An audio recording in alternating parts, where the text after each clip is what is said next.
अस्सलामुअलैकुम वरहमतुल्लाहि वबरकातुहू। उम्मीद करता हूँ आप तमामी हज़रात खैरियत से होंगे। जी हाँ दोस्तों, मुफ्ती सलमान अज़हरी साहब को लेकर बहुत ही बड़ी अपडेट, बहुत ही बड़ी खबर निकल कर आ रही है।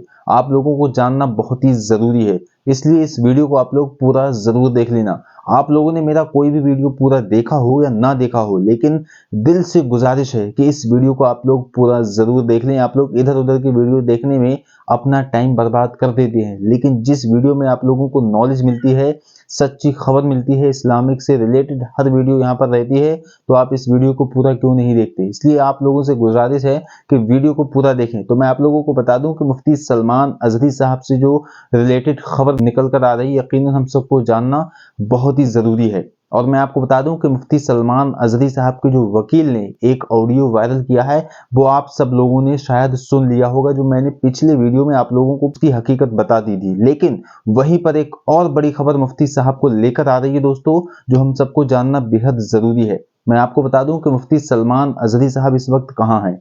इस वक्त मुफ्ती सलमान अज़हरी साहब पुलिस की रिमांड में है। और आपको जैसा कि मालूम है कि मुफ्ती सलमान अज़हरी साहब को 4.5 दिन की पुलिस रिमांड के लिए भेज दिया गया था मोडासा की अदालत से। तो दोस्तों होता क्या है कि 4.5 दिन की जब पुलिस रिमांड पर भेजा गया, तो उस वक्त मुफ्ती सलमान अज़हरी साहब अभी जो है पुलिस की रिमांड में है, यानी कि पुलिस के अरेस्ट में। अभी मुफ्ती सलमान अज़हरी साहब जेल में नहीं है, लेकिन इस वक्त जो है मुफ्ती सलमान अज़हरी साहब किसी थाने में या किसी पुलिस स्टेशन में हैं, जहां पर मुफ्ती साहब से पूछताछ की जा रही है इस सब मामलों को लेकर। तो मैं आपको बता दूं कि मुफ्ती सलमान अज़हरी साहब जब 17 फरवरी यानी कि 17/2/2024 को जब मोडासा के कोर्ट में फिर से हाजिर होंगे, उस वक्त क्या होगा मैं आपको बता दूं। जैसा कि मैंने आपको बताया भी था कि 17 तारीख यानी कि 17 फरवरी को जब मुफ्ती सलमान अज़हरी साहब की फिर से पेशी होगी, और उसके बाद जितने भी मामलात हैं, आपके वकील ने वो सारी चीजें पहले से तैयार करके रखी हैं।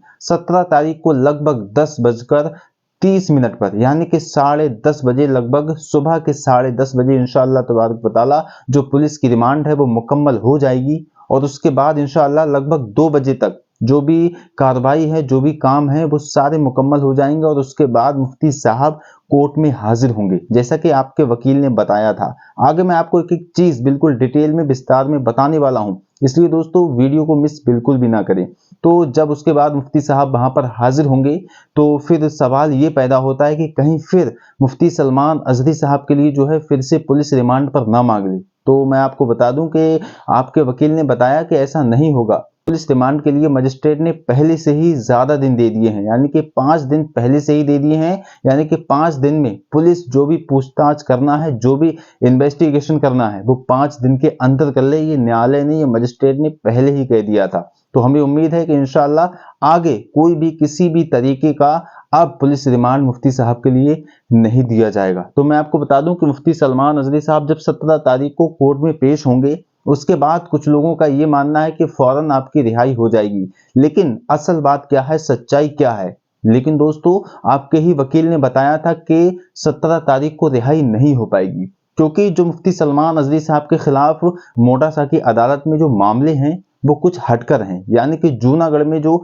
मामला था, कच्छ की अदालत में जो मामला था, वो था हेट स्पीच को लेकर। और जो इस वक्त मोडासा की अदालत में है, वो हेट स्पीच को लेकर तो है, लेकिन वहीं पर एक SC/ST एक्ट भी लगाई गई है। तो दोस्तों आपको पता है कि ये बहुत ही ज्यादा खतरनाक एक्ट होती है, और इस एक्ट को मुफ्ती सलमान अज़हरी साहब पर लगाया गया है। और इंशाअल्लाह तबारक व तआला इन सारे केसों में इंशाअल्लाह मुफ्ती सलमान अज़हरी साहब की जीत होगी, क्योंकि आपको भी पता है और इस पूरी दुनिया को पता है, मुफ्ती सलमान अज़हरी साहब यकीनन क्रिमिनल नहीं है, गुनहगार नहीं है। लेकिन उन्होंने जो शेर पढ़ा था, उन्होंने जो बयान दिया था, यकीनन वो किसी भी शख्स, किसी भी धर्म के लिए नहीं दिया था। बल्कि मैं आपको बता दूं, मुफ्ती सलमान अज़हरी साहब वो शेर पढ़ रहे थे, वो बयान दे रहे थे, फिलिस्तीन के लिए दे रहे थे। तो दोस्तों मैं आपको बता दूं कि जब मुफ्ती सलमान अज़हरी साहब की 17 तारीख को रिहाई नहीं होगी, फिर किस दिन रिहाई होगी? ये बहुत ही बड़ा सवाल पैदा होता है हमारे लिए, और जानना भी जरूरी है, क्योंकि हमको बेसब्री से इंतजार है।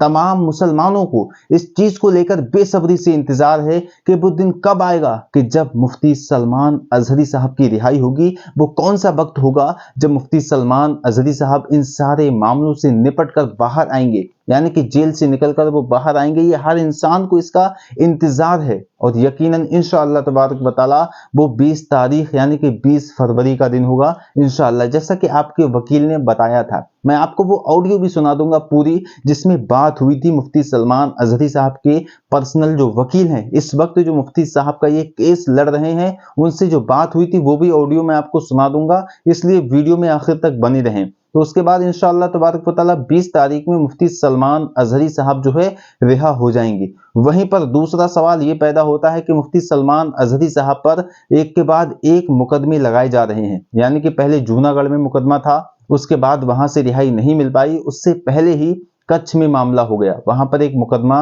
लिख दिया गया, लेकिन उसके बाद जब कच्छ से आपको जमानत नहीं मिल पाई, उससे पहले ही मोडासा में जो है 2 मुकदमे लगा दिए गए। तो अब सवाल ये पैदा होता है कहीं तीसरी चौथी जगह से इसी तरह से जो है मामला तो सामने नहीं आ जाएगा, कोई और शख्स फिर मुफ्ती सलमान अजहरी साहब पर जो है मुकदमा दर्ज ना करा दे। तो मुफ्ती साहब के जो बड़े भाई हैं मौलाना जुबैर मिसबाही साहब, उन्होंने कहा है कि हमने गुजरात हाई कोर्ट से इस मामले में पिटीशन दर्ज कर दी है और हमने इस चीज को क्लियर कर दिया है कि अब मुफ्ती सलमान अजहरी साहब पर कोई भी मुकदमा ना लगाया जाए, क्योंकि मुफ्ती सलमान अजहरी साहब ने ऐसा कोई क्राइम नहीं किया है, ऐसा कोई गुनाह नहीं किया है जो कि अभी तक मुफ्ती सलमान अजहरी साहब की रिहाई नहीं हो सकी है। तो इंशाअल्लाह तबारक व तआला उम्मीद है कि मुफ्ती सलमान अजहरी साहब की बहुत जल्द रिहाई होगी। और बहुत सारे लोगों का यह भी सवाल है कि मुफ्ती सलमान अजहरी साहब काफी बीमार नजर आ रहे थे, काफी नाजुक हालत थी, क्योंकि एक वीडियो बहुत तेजी के साथ मुफ्ती सलमान अजहरी साहब का वायरल हुआ। वो वीडियो आपने भी देखा होगा कि मुफ्ती सलमान अजहरी साहब जब डीएसपी के ऑफिस में जा रहे थे और जाते वक्त जब आप सीढ़ियों पर चढ़ रहे थे, उस वक्त क्या होता है कि आप वहां पर लंगड़ाते हुए दिखते हैं, यानी कि आपको सीढ़ियों पर चढ़ने में काफी ज्यादा दिक्कत और परेशानी सामने आ रही थी, यानी कि उस वक्त मुफ्ती सलमान अजहरी साहब काफी कमजोर नजर आ रहे थे।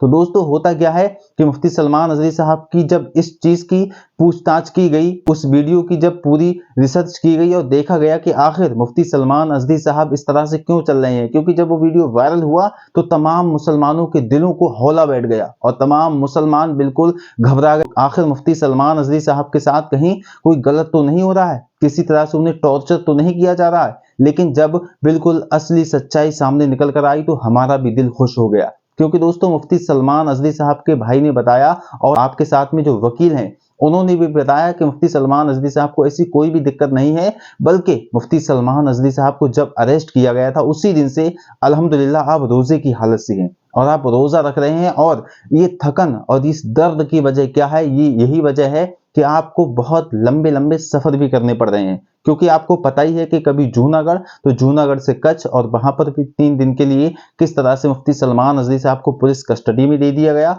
और उसके बाद फिर मोडासा, और इतने लंबे लंबे सफर जो रोजे की हालत में इंसान करेगा तो यकीनन उसे चलने में दिक्कत तो आएगी। तो आप ये ना समझे कि मुफ्ती सलमान अजहरी साहब के लिए जो है किसी भी तरीके की दिक्कत हो रही है। मैंने जैसा कि आपको एक पहले वीडियो में भी बताया था कि मुफ्ती सलमान अजहरी साहब की अदालत से रिहाई हुई थी, उस वक्त जो नासिर भाई हैं वो उनसे मिलने के लिए गए और जब उनसे मिलने के लिए गए तो मुफ्ती साहब ने बताया कि अल्हम्दुलिल्लाह मुझे कोई दिक्कत और परेशानी नहीं है। और नासिर भाई ने यह भी बताया कि मैं जैसे ही मुफ्ती साहब के चेहरे को देखा हूं तो यकीनन मुझे ऐसा महसूस हुआ कि किसी भी तरीके का आपके चेहरे पर कोई शिकन नहीं है, कोई डर नहीं है। जी हाँ, यही सच्चे आशिक़े रसूल की पहचान होती है, यही अच्छे आशिक़े रसूल की पहचान होती है, जो कि मुफ्ती सलमान अजहरी साहब जेल में रहकर भी अल्हम्दुलिल्लाह रोजे की पूरी तरीके से पाबंदियां कर रहे हैं, नमाजों की पाबंदियां कर रहे हैं। और मैं आपको बता दूं कि मुफ्ती सलमान अजहरी साहब इंशाअल्लाह तबारक व तआला बहुत ही जल्द रिहा हो जाएंगे। कमेंट बॉक्स में आप लोग रिलीज मुफ्ती सलमान अजहरी साहब लिख दीजिए। अगर ये ना लिख सको तो कमेंट बॉक्स में आप लिख दें मुफ्ती सलमान अजहरी साहब को रिहा किया जाए। जी हाँ दोस्तों, तो ये सारे मामले इंशाअल्लाह तबारक व तआला मुफ्ती साहब इनसे निकल कर आएंगे और इंशाअल्लाह बहुत ही जल्द रिहा हो जाएंगे। और मैं आप लोगों को एक फोटो दिखा दूं जो मुफ्ती साहब का इस वक्त बहुत तेजी के साथ वायरल हो रहा है।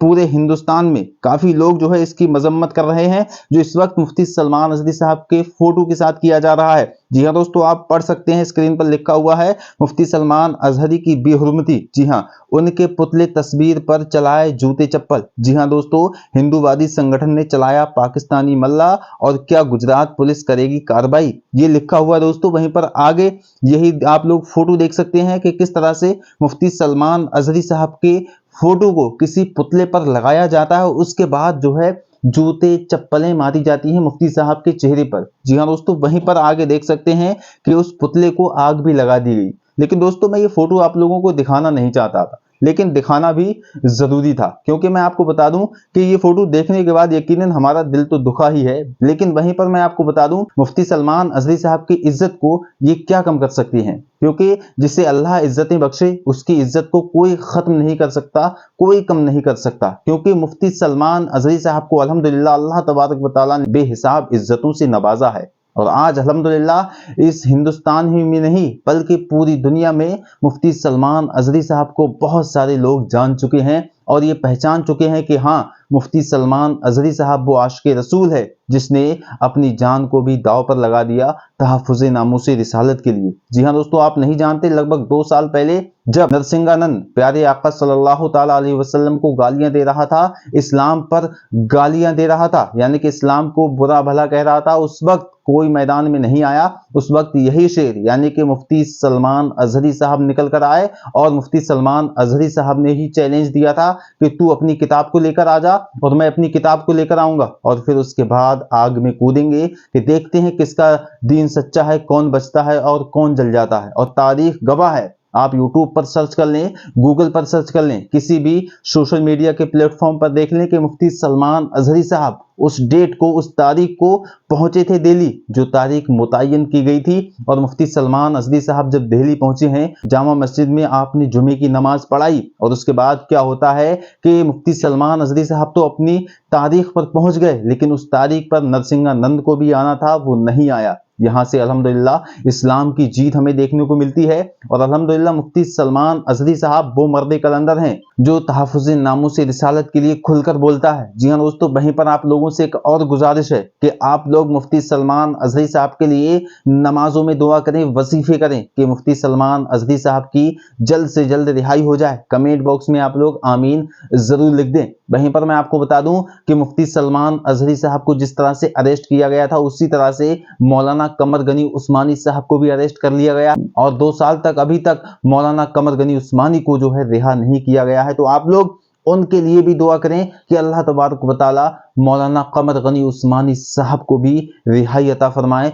आमीन सुम्मा आमीन। तो दोस्तों आप देख सकते हैं, जो शख्स सबसे ज्यादा तहफ़्फ़ुज़े नामूसे रिसालत की हिफाजत के लिए यहाँ पर बोलता है, तो उस शख्स को किस तरह से पकड़ लिया जाता है। और यही मुफ्ती सलमान अजहरी साहब के साथ हुआ है, जो इस वक्त मुफ्ती सलमान अजहरी साहब तहफ़्फ़ुज़े नामूसे रिसालत की हिफाजत की बात कर रहे थे, इस्लाम को बचाने की बात कर रहे थे। तो दोस्तों होता क्या है कि मुफ्ती सलमान अजहरी साहब को भी अरेस्ट कर लिया जाता है। लेकिन दोस्तों ये क्या लोग समझते हैं कि इस्लाम को मिटा दिया जाएगा, मुसलमानों को भगा दिया जाएगा, लेकिन नहीं दोस्तों, इस्लाम एक ऐसा मजहब है, इस्लाम एक ऐसा दीन है, अल्हम्दुलिल्लाह जितना लोगों ने इसको दबाने की कोशिश की है, जितना लोगों ने इसको मिटाने की कोशिश की है, उतना ही ये ज्यादा उभरता हुआ देखने को हमें मिला है। और लोग क्या समझते हैं कि मुसलमानों को हिंदुस्तान से भगा दिया जाएगा। नहीं दोस्तों, मुसलमानों को हिंदुस्तान से कोई नहीं भगा सकता, क्योंकि हम किसी के बसाए हुए नहीं हैं, बल्कि हमें ख्वाजा गरीब नवाज ने बसाया है। और कुर्सी पर चाहे कोई भी बैठे, राजा तो मेरा ख्वाजा है। जी हाँ अल्हम्दुलिल्लाह, आप नहीं जानते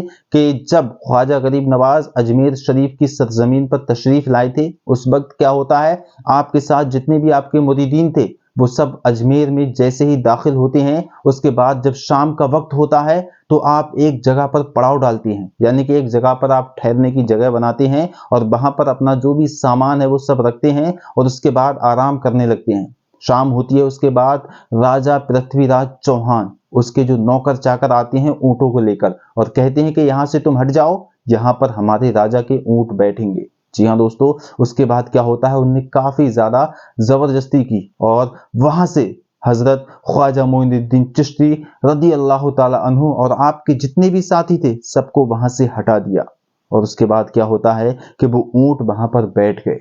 और फिर जब सुबह हुई, दोपहर हुई, शाम हो गई, लेकिन जितने भी नौकर चाकर थे पृथ्वीराज चौहान के, वो ऊंटों को उठाते उठाते परेशान हैं, लेकिन ऊंट उठने का नाम नहीं ले रहे हैं। ये जब मामला पृथ्वीराज चौहान के पास गया तो उसने कहा कि ऐसा कैसे हो सकता है, ऊंट क्यों नहीं उठ रहे हैं। वो खुद भी आया, उसने काफी डंडे लाठियां बरसाई, लेकिन ऊंट उठने का नाम ही नहीं ले रहे थे। तो एक शख्स ने कहा कि मैं जब कल यहाँ पर ऊंट बांधने के लिए आया था तो ये सारा मामला पेश हुआ था, यानी कि वहां पर एक बुजुर्ग थे और उनके साथ 30-40 लोग थे, वो यहाँ पर बैठे हुए थे। मैंने उन सबको यहाँ से जबरदस्ती हटा दिया। राजा पृथ्वीराज चौहान कहता है कि उन्हें बुलाकर लाओ, उनसे माफी मांगो। और उसके बाद यही होता है कि ख्वाजा गरीब नवाज से वो लोग माफी मांगते हैं और रोकर गिड़गिड़ा कर कहते हैं कि हमारे ऊंटों को उठा दिया जाए। तो दोस्तों, जब ख्वाजा गरीब नवाज ने इशारा किया उसके बाद ही वो ऊंट उठे हैं। तो आप लोग यहाँ से अंदाजा लगा सकते हैं, ये एक मोटी मिसाल है, छोटी सी मिसाल है ये। आप अंदाजा लगा सकते हैं जब ख्वाजा गरीब नवाज की इजाजत के बगैर ऊंट भी ना उठ सके, तो भला हम मुसलमानों को क्या कोई हिंदुस्तान से निकाल सकता है? बिल्कुल नहीं। जी हाँ, अल्हम्दुलिल्लाह हम सुन्नी मुसलमान हैं और हम जो है हर वक्त आवाज उठाएंगे जब जब हमारे उलमाओं को, बेकसूर उलमाओं को जो है कैद किया जाएगा। और इंशाअल्लाह तबारक व तआला हमें हिंदुस्तान के कानून और यहाँ के प्रशासन पर भरोसा है कि इंशाअल्लाह जो भी फैसला आएगा वो बेहतर आएगा। और अभी तक मुफ्ती सलमान रिजवी साहब ने जो भी बयान दिया है और जो भी कहा है कि अल्हम्दुलिल्लाह कि हमें प्रशासन ने पूरा सपोर्ट किया है, प्रशासन ने हमारा पूरा साथ दिया है, हमें यहाँ पर किसी भी तरीके की कोई दिक्कत नहीं है। और मुफ्ती सलमान रिजवी साहब के जो बड़े भाई हैं मौलाना जुबैर मिसबाही साहब, उन्होंने भी साफ तौर पर कह दिया कि अल्हम्दुलिल्लाह कोई दिक्कत और कोई परेशानी नहीं है, बिल्कुल इंशाअल्लाह आसानी के साथ मुफ्ती साहब बाहर आ जाएंगे। 2-4 मुकदमे हैं इसलिए कुछ दिन तो लग जाएंगे, लेकिन जो न्यायालय है, जो कोर्ट है, वो बिल्कुल मुफ्ती साहब के हक में ही फैसला कर रहा है। क्योंकि हर इंसान जानता है कि मुफ्ती सलमान रिजवी साहब ने जो शेर पढ़ा था वो किसी शख्स, किसी धर्म के लिए नहीं पढ़ा था, बल्कि मुफ्ती सलमान अजहरी साहब तो फिलिस्तीन के मुसलमानों के लिए वो शेर पढ़ रहे थे। यानी कि मुफ्ती सलमान रिजवी साहब जो इस वक्त फिलिस्तीन पर जुल्म हो रहा है, इजराइल लगातार जुल्म कर रहा है फिलिस्तीनियों पर, उसको लेकर बयान कर रहे थे कि ना घबराओ मुसलमानों, खुदा की शान बाकी है, अभी इस्लाम जिंदा है, अभी कुरान बाकी है। और ये जालिम क्या समझते हैं जो अपने दिल में हंसते हैं, अभी तो करबला का आखिरी मैदान बाकी है। ये जालिम क्या समझते हैं, इसको मुफ्ती सलमान रिजवी साहब ने, जो जालिम इस वक्त इजराइल मजलूम फिलिस्तीनियों पर जुल्म कर रहा है उसके लिए बोला था कि ये जालिम क्या समझते हैं जो अपने दिल में हंसते हैं, अभी तो करबला का आखिरी मैदान बाकी है। वहीं पर चलते चलते जब मुफ्ती सलमान रिजवी साहब ने अपनी तकरीर को खत्म किया तो आखिर में ये शेर पड़ा, कुछ वक्त की खामोशी है, शोर आएगा, अभी कुत्तों का वक्त है, हमारा भी दौर आएगा। जब ये शेर पड़ा तो उसके बाद कुछ लोगों ने इसको ट्रिम करके, कट करके पूरे सोशल मीडिया पर वायरल कर दिया। और जब ये शेर वायरल होता है तो कुछ ये नापसंद लोगों के पास ये शेर पहुंचता है, इसको एक गलत एंगल दे देते हैं और वहां पर ये लिख देते हैं कि मुफ्ती साहब ये हिंदू धर्म के लिए बोल रहे थे, लेकिन ऐसा नहीं था। आप लोग जानते हैं किसी पूरे बयान को अगर कट करके किसी के सामने पेश किया जाए तो यकीनन आप उसको किसी भी तरीके का एंगल दे सकते हैं। और यही हुआ था मुफ्ती सलमान रिजवी साहब के साथ। जब वो शेर पढ़ रहे थे तो उनको जो है कट करके, उस शेर को काट के लोगों ने जब वायरल किया और उसी के खिलाफ लोगों ने कंप्लेन दर्ज कराई कि ये हेट स्पीच कर रहे हैं, ये भड़काऊ भाषण कर रहे हैं, किसी के धर्म को उल्टा सीधा बोल रहे हैं, लेकिन ऐसा नहीं था और मुफ्ती साहब को अरेस्ट कर लिया गया। तो दोस्तों, इन्हीं सब चीजों को लेकर मुफ्ती साहब को अरेस्ट किया गया। इंशाअल्लाह तबारक व तआला ये सारी चीजें क्लियर होंगी और मुफ्ती साहब बहुत जल्द इंशाअल्लाह तबारक व तआला जेल से बाहर आएंगी। और इंशाअल्लाह उम्मीद करते हैं कि आप लोगों को ये वीडियो पसंद आया होगा। मिलते हैं नेक्स्ट वीडियो में। जी हाँ दोस्तों, इससे पहले आपसे गुजारिश है कि आप इस चैनल को सब्सक्राइब जरूर कीजिए, क्योंकि दोस्तों आप क्या करते हैं, कॉमेडियन चैनल को रातों रात स्टार बना देते हैं, 1 मिलियन, 2 मिलियन, 3 मिलियन पर पहुंचा देते हैं 1-2 हफ्ते में ही, क्योंकि वहां पर वो लोग आपके मनोरंजन की बातें करते हैं, गाली फकरी देते हैं, उल्टी सीधी बातें करते हैं, आपको हंसाते हैं। आपको उससे मिलता क्या है? गुनाह, उसके अलावा कुछ नहीं। लेकिन यहाँ पर आपको इस्लामी बातें और सबसे पहले मुफ्ती सलमान रिजवी साहब की खबर मिल रही है। तो दोस्तों आप इसको सब्सक्राइब क्यों नहीं करते? अभी सब्सक्राइब कीजिए, बेल आइकन को दबाइए, वीडियो को शेयर कीजिए। आप ही अगर शेयर करेंगे तो ये वीडियो पूरे हिंदुस्तान में क्या, पूरी दुनिया में वायरल होगा। इंशाल्लाह मिलते हैं नेक्स्ट वीडियो में। अस्सलाम वालेकुम व रहमतुल्लाह। अल्लाह हाफिज।